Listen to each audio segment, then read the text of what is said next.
Salam, Xəbərmi YouTube kanalının daimi izləyiciləri. Hər birinizi salamlayıram. Kanala abunə olub, videoları bəyənməyi unutmayın. Aparıcı İlkin Həsəninin xanımı Aysel Həsəni onunla bağlı paylaşım edib. Müsavat.com xəbər verir ki, Aysel İlkinin ad günü olduğunu bildirərək ona təbrik mesajı yazıb. Sən mənim canım, sən mənim özüm. Özümü sənsiz, səni mənsiz təsəvvür edə bilmirəm.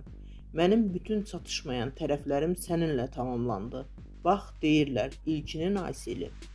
O adlarımız da, biz də hər zaman yan-yana olaq. Ad günün mübarək sevgilim. Qeyd edək ki, cütlüyün 2 övladı var.